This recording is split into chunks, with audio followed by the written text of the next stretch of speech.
Warga masyarakat di Desa Margamulya, Kecamatan Pasir Jambu, Kabupaten Bandung, Jawa Barat, nampak antusias akan digelarnya reses Haja Erma Komalasari SE, anggota DPRD Kabupaten Bandung dari fraksi Golkar.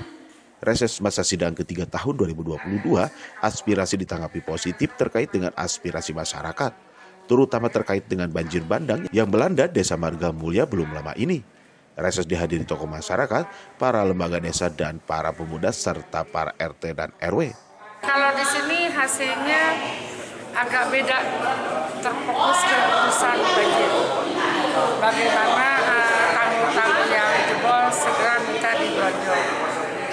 Kebetulan janji saya sebelum waktu puasa waktu banjir, insya Allah besok atau lusa sama Bapak RW dan tim beserta para abang saya Pak Kades, insya Allah diberesin urusan banjir. Tapi barusan dampak daripada banjir bukan hanya harus beronjol, tapi rumah-rumah yang belum diperbaiki juga banjir. Akhirnya kita kerjasamanya nanti dengan dinas terkait dan dengan BWS. Jadi lebih terfokus kalau urusan insentif.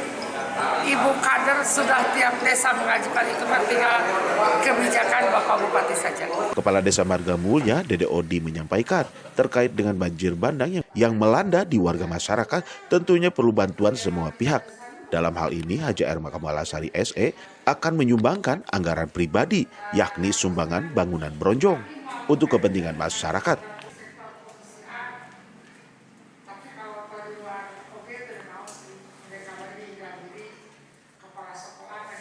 Banjir yang terjadi 2 bulan ke belakang memang itu banjir yang kedua. Pertama pada tahun 2017 itu banjir bandang, betul-betul banjir bandang. Memang kemarin terjadi lagi itu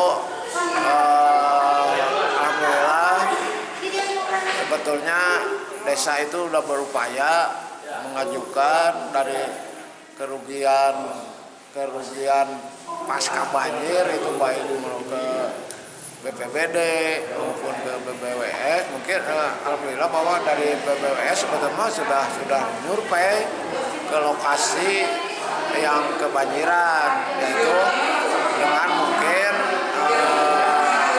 sudah disurvei, sudah diukur dan rencananya mau dilaksanakan itu TPT kalau memang mungkin dari Ibu Dewan secara gamblang barusan sudah disampaikan akan menghadirkan orang-orang BBWS untuk menyurvei pasca banjir itu, dan secara pribadi Ibu Dewan akan memberikan ronjong ke wilayah RW 12. Widi Herian mengabarkan Hadas TV, Kabupaten Bandung, Jawa Barat.